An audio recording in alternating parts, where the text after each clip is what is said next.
기름값과 집값은 연일 치솟고 있지만 지난달 소비자 물가는 내렸다는 통계청 발표가 나왔습니다. 물가가 많이 내렸다고 하는데 저희가 느끼기에는 내린 게 하나도 없는 것 같아요. 체감 물가와 큰 차이를 보이면서 불신감이 커지고 있습니다. 폐수 처리를 맡은 업체가 고농도 폐수를 무단 방류하다 역대 최고액인 62억 원의 과태료가 부과됐습니다. 회사 대표는 검찰에 구속됐습니다. 제설 작업에 동원된 농부가 사고를 당해 장애를 입었지만 치료비도 받지 못하고 있습니다. 서생 주민들이 대규모 집회를 갖고 고리원전 1호기 폐쇄와 송전탑 피해 보상을 요구했습니다. 반핵 분위기 속에 신고리 5, 6호기 건설도 차질을 빚고 있습니다.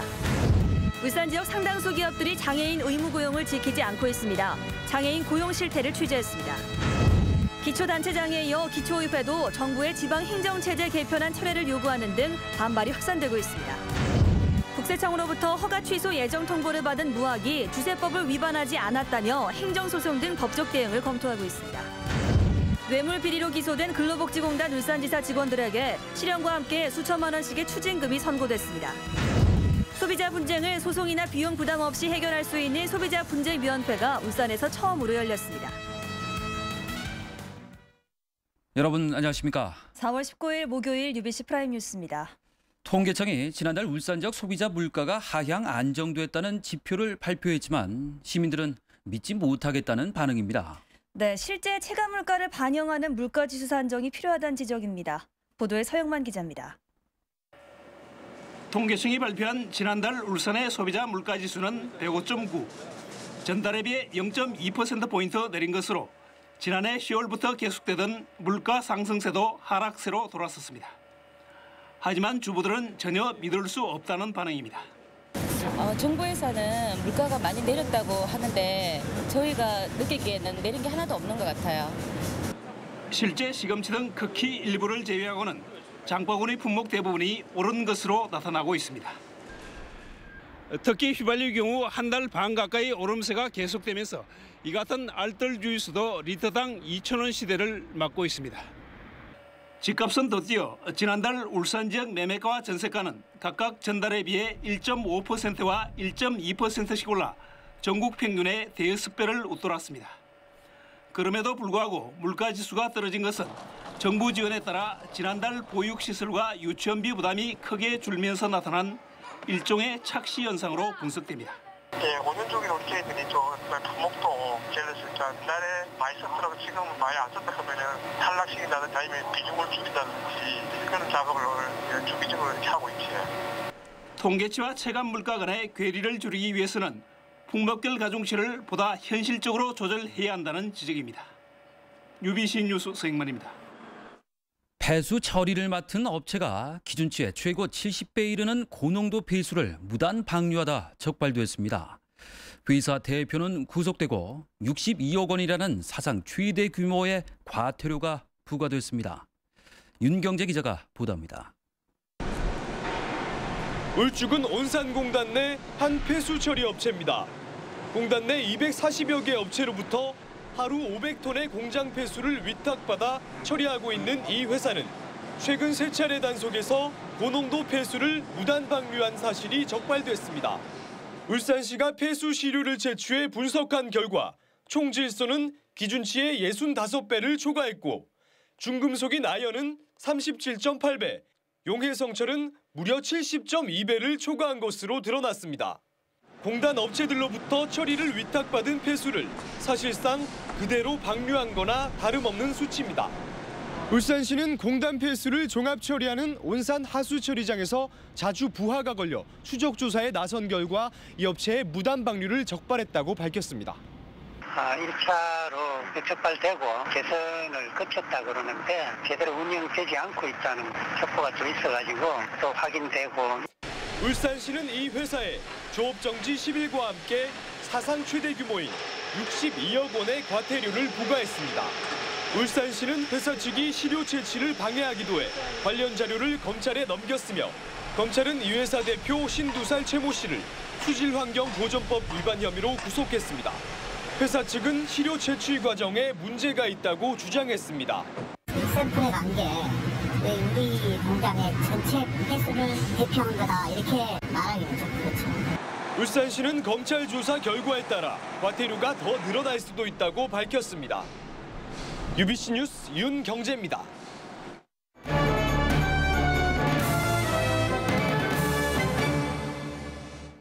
장애인의 날을 맞아서 장애인 정책을 짚어보는 연속 기획입니다. 오늘은 네 번째로 여전히 외면받는 장애인 고용 실태를 조인호 기자가 취재했습니다. 선거운동 기간 길거리에 내걸렸던 현수막 6천 장이 한데 모였습니다. 중증장애인들의 꼼꼼한 손놀림을 거치자 폐현수막은 어느새 쓰레기를 담는 마대로 변신했습니다.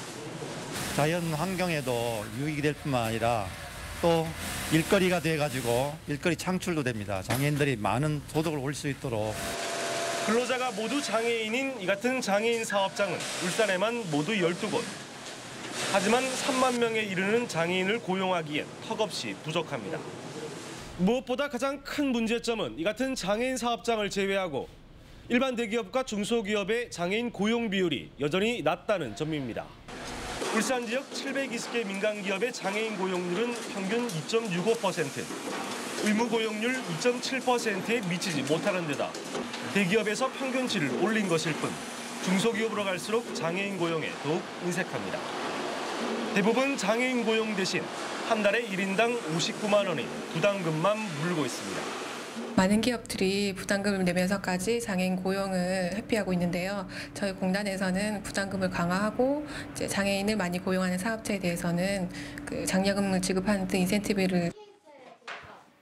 장애인들이 차별 없이 안정된 직장을 구할 수 있도록 기업체들의 인식 변화가 시급하다는 지적입니다. UBC 뉴스 조인호입니다.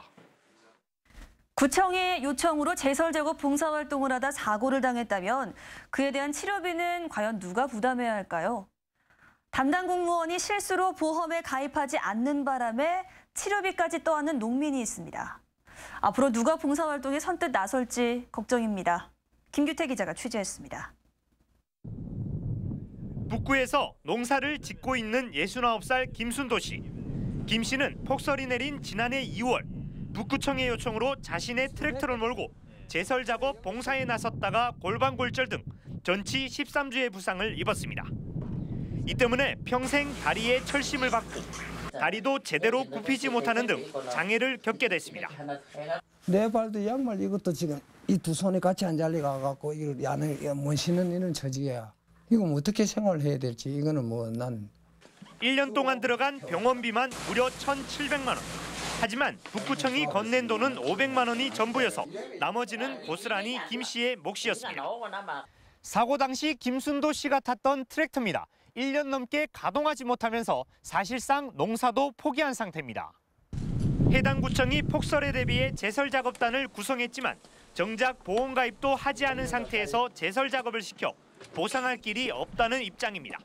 보험 직원은 이제 오기로 한 날 폭설 때문에 못 오고 가을에 준비했다면 그런 문제가 없었지만 구청의 요청으로 봉사활동을 하다 발생한 사고지만 정작 해당 구청이 치료비조차 주지 않는다면 과연 누가 이 같은 봉사활동을 할지 의문입니다. UBC 뉴스 김규태입니다. 고리원전 1호기 사고 이후 불안감이 높아진 주민들이 대규모 집회를 갖고 즉각적인 폐쇄를 요구했습니다. 반의 결혼 속에 신고리 5, 6호기 건설에도 차질이 예상됩니다. 이다루 기자가 취재했습니다. 고리 1호기를 폐쇄하라! 폐쇄하라! 원전에 인접한 울주군 서생면 주민들이 최근 외부 전원 공급 중단 사고를 일으킨 고리원전 1호기 폐쇄를 요구하고 나섰습니다. 원전 사고에다 중고 부품 재사용 비리까지 터지면서 주민들의 불안감은 더욱 커지고 있습니다. 고리 1호기는 잦은 고장으로서 이 지역에 우리가 불안해서 살 수 없고 폐쇄를 하지 않으면 안 된다고 저희들은 주장합니다. 주민들은 또 마을 주변을 에워싸고 있는 765kV 송전철탑 피해 보상과 저준위 폐기물 수송선 항로구역 표시 등 원전 관련 민원을 쏟아냈습니다. 특히 지금까지 원전 건설 과정에서 한 약속이 지켜지지 않았다며 한수원을 비난했습니다. 3, 4호기 때 공수의 내용, 1, 2호기 때 환경영향 평가에서 약속한 부분을 지금 이 시간까지 하나도 이행하고 있지 않습니다.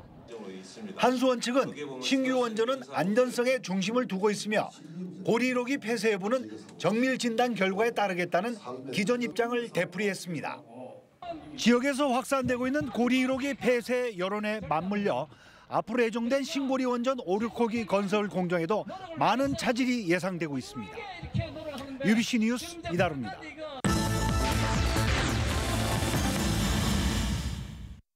해마다 늘고 있는 소비자 분쟁을 소송 없이 해결하기 위한 소비자 분쟁 조정위원회가 울산에서 처음 열렸습니다. 이 비용 부담이 없고 신속하게 처리된다는 점 때문에 시민들의 관심이 높았습니다. 김익형 기자입니다. 주부 박모 씨는 3살 배기 애완견이 동물병원에서 장염 치료를 받고 40만 원이 넘는 치료비가 나오자 깜짝 놀랐습니다. 박 씨는 뚜렷한 증상이 있는데도 병원에서 필요하지도 않은 검사를 했다며 환불을 요구했지만 거부하자 소비자 분쟁 조정위원회를 찾았습니다. 작년 그거 같으면 간단하게 얼마든지 그만큼 무리한 비용을 안 들고 자기가 해줄 수 있는 걸 무리하게 이거 과잉 지불했다 이거지. 그 부분에 대해서 나는 인정을 못하겠다. 스마트폰으로 영화를 다운받다 취소 버튼을 눌렀지만 취소가 되지 않는 바람에 데이터 사용료 10만 5천 원이 부과된 건과 돌잔치 계약을 해지하고 계약금 20만 원을 돌려달라고 요구했지만 거절당한 건을 포함해 울산에서 올해 처음 열린 이번 조정위원회는 4명의 조정위원이 모두 8건의 안건을 심의했습니다. 양당 사자가 조정에 응해주면 재판상 합의 같은 효력이 발생하기 때문에 구속력이 생깁니다. 이행하지 않으면 강제 집행도 가능하기 때문에 소비자 쪽에서는 상당히 좋은 제도라고. 지난 1987년 준사법기구로 설치된 소비자분쟁조정위원회는 지금까지 만여 건의 소비자 분쟁 가운데 80% 이상을 조정하는 데 성공하는 등 소비자 분쟁 해결에 1등 공신 역할을 하고 있습니다. UBC 뉴스 김익현입니다. 정부가 기초자치단체장과 기초의회 폐지를 추진하는 것과 관련해 울산 지역 기초단체장에 이어서 기초의회도 반대 입장을 밝혔습니다. 울산 구군의회 의장협의회는 오늘 기초의회 폐지는 민주주의 자체를 포기하는 것이라며 정부의 지방행정체제 개편안 철회를 요구하는 결의문을 채택했습니다. 앞서 울산 지역 기초단체장과 시민단체도 개편안 철회를 요구하는 등 울산에서도 반발이 확산되고 있습니다. 전 진보신당 동구 당원협의회가 동구 제3선거구 시의원 보궐선거와 관련해 동구 선거관리위원회를 직무유기로 고발했습니다. 이들은 고발장에서 후보가 중도 사퇴하면 투표소당 5장의 사퇴 안내문을 부착해서 유권자의 무효표를 방지해야 할 의무가 있음에도 동구 선관위가 투표소 13곳에 오전 9시까지도 후보 사퇴 안내문을 한 장도 부착하지 않아서 사퇴한 이성규 후보 지지 1,500표 등 무효 2,295표가 발생했다고 주장했습니다. 지난해 울산으로 전입 온 사람은 16만 5천여 명이고 울산을 빠져나간 사람은 16만 3천여 명으로 지난 2008년 이후 3년 만에 순유입 인구가 1,800여 명 더 많았던 것으로 집계됐습니다. 또 전입은 부산과 경남 지역이, 전출은 서울과 수도권 지역이 상대적으로 많았고 구군별로는 북구와 울주군이 인구가 늘어난 반면 남구는 줄어든 것으로 나타났습니다. 부산지방국세청으로부터 허가 취소 예정 통보를 받은 무학은 울산 공장이 주세법을 위반하지 않았다고 반박하고 나섰습니다. 무학은 울산 공장이 50% 희석 방법으로 주류를 제조하는 마산 중리 공장에 면허를 이전한 사업장인데다 물은 주세법상 첨가물이 아니기 때문에 주류 제조로 볼 수 없다고 밝혔습니다. 무학 측은 특히 지금까지 결정된 사항이 전혀 없는데도 경쟁사 등에서 마치 면허가 취소된 것처럼 음해성 보도 자료를 내고 있다고 덧붙였습니다. 한편 울산상의 김철 회장은 무학 울산 공장을 전격 방문해 문제 해결을 위해서 적극적인 지원을 다하겠다고 밝혔습니다. 울산시민연대는 오늘 문산 개발 비리 의혹 사건의 중간 수사 결과를 공개하려며 공개 요구서를 울산지검에 제출했습니다. 시민연대는 검찰이 문산 개발 비리 의혹에 대한 수사를 시작한 지 7개월이 지났지만 진척 상황에 대해서 알려진 바가 없어서 궁금증을 불러일으키고 있다고 주장했습니다. 시민연대는 이에 따라 기부 체납하기로 한 부지가 사라진 경위와 아파트 인허가 과정에 조례 변경 특혜가 있었는지 등 중간 수사 결과를 공개할 것을 촉구했습니다. 울산지법 제3형사부 성금석 부장판사는 오늘 고용과 산재보험 업무 편의를 미끼로 뇌물을 받은 혐의로 기소된 근로복지공단 울산지사 직원 김모 씨에게 징역 5년에 벌금 3천만 원, 추징금 9천만 원을 선고하는 등 직원 5명에게 중형을 선고했습니다. 또 승진 청탁과 뇌물을 받은 전 근로복지공단 울산지사장 박모 씨에게는 징역 3년 6월에 추징금 5,500만 원을 선고했습니다. 직원 5명은 지난 2007년부터 2011년 7월 사이 노무사로부터 업무 편의를 봐달란 청탁과 함께 수차례에 걸쳐 1,800만 원에서 9천만 원을 받은 혐의로 구속 또는 불구속 기소됐습니다. 울산지법 제3형사부 성금석 부장판사는 공장 폭발 사고 조사를 하려는 경찰을 방해한 혐의로 구속된 태광산업본부장 김모 씨에 대한 구속 적부심에서 500만 원 보석 결정을 내렸습니다.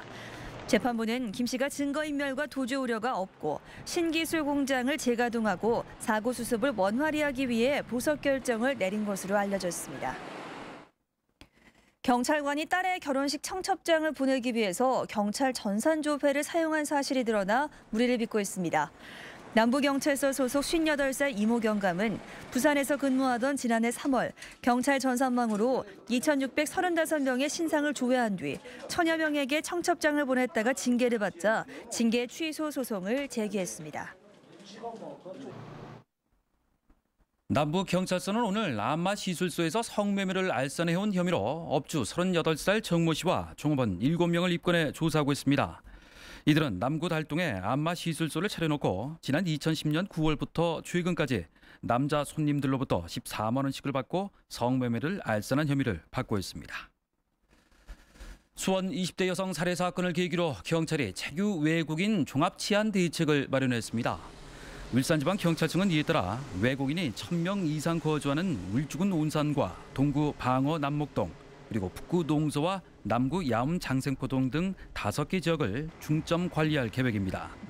지난해 울산에서 발생한 외국인 범죄는 431건으로 5년 전에 비해서 2배나 늘었으며 유형별로는 폭력이 전체의 30%로 가장 많고 음주교통사고 등이 뒤를 이었습니다. 다음은 간추린 뉴스입니다. 제84회 동아수영대회가 박태환과 정다래 등 국가대표 선수들이 총출동한 가운데 오늘 문수수영장에서 개막했습니다. 대회 첫날 박태환은 자유형 400m 경기에서 3분 47초 41의 대회 신기록으로 1위를 차지했지만 자신의 최고 기록보단 6초나 늦었습니다. 울주군은 오늘 삼남면 장애인복지관에서 장애인의 날 기념 어울림 한마당 행사를 가졌습니다. 오늘 행사에서 장애인들은 자원봉사자들과 함께 풍선마술 공연을 관람하고 화분 만들기 체험도 하면서 즐거운 시간을 보냈습니다. 한국미술 100년 거장 35인 특별전이 오늘부터 다음 달 14일까지 울산 문화예술회관에서 열립니다. 이번 전시에서는 김기창, 박수근, 이중섭, 천경자 등 한국 근현대 미술사를 대표하는 35명의 작품 70점이 전시돼서 한국 미술의 발전 과정을 한자리에서 볼 수 있는 기회로 관심을 끌고 있습니다. 방송통신위원회 울산 디지털방송전환지원센터가 찾아가는 디지털 전환 홍보 활동에 들어갔습니다. 오늘 12월 31일 새벽 4시 아날로그 방송 중단에 대비한 이번 활동은 지역 5개 구군의 디지털 미전환 세대를 직접 방문하는 형식으로 진행됩니다. 울주군 녹색생활실천 다짐대회가 오늘 읍면동 대표자 200여 명이 참석한 가운데 열렸습니다. 참석자들은 이 자리에서 에너지 절약과 온실가스 감축을 생활화함으로써 녹색 생활을 앞당길 것을 다짐했습니다. 남구와 중구를 연결하는 태화강 줄배가 오늘부터 정식 운항에 들어갔습니다. 남구청은 오늘 기념 승선 행사를 갖고 앞으로 매일 오전 10시부터 오후 5시까지 30분 간격으로 태화강 줄배를 운항할 계획입니다. 퇴근길 흐리고 다소 쌀쌀한 날씨 보이고 있습니다. 오늘 밤 비 소식도 있다고요? 네, 오늘 밤 9시 이후로 빗방울이 조금씩 떨어질 전망입니다. 하지만 비의 양은 많지 않겠는데요. 내일 새벽까지 5mm 미만의 적은 비가 온 후 그치겠습니다. 비가 지난 이후에도 하루 종일 흐린 날씨가 예상되고요. 낮 최고 16도가 예상되지만 바람 때문에 종일 쌀쌀하게 느껴지겠습니다. 이번 주말에도 비 예보가 있습니다. 토요일 아침부터 휴일 오전까지 비가 예상되고요. 비의 양도 꽤 많겠습니다. 내일 남부지방은 한두 차례 비가 오다가 아침부터 개겠습니다. 아침 최저는 오늘보다 조금 높겠고요. 낮 최고 기온은 오늘보다 조금 낮겠습니다. 영남지방 아침까지 비가 온 후 그치겠고요. 아침 최저 9도에서 12도, 낮 최고 15도에서 18도 분포로 오늘과 비슷하겠습니다. 바다의 물결은 모든 바다에서 약간 높게 일겠습니다. 휴일 오전 비가 그친 이후에도 종일 흐린 날씨가 예상되고요. 다음 주에도 화창한 날씨는 기대하기 어렵겠습니다. 날씨였습니다. 처음이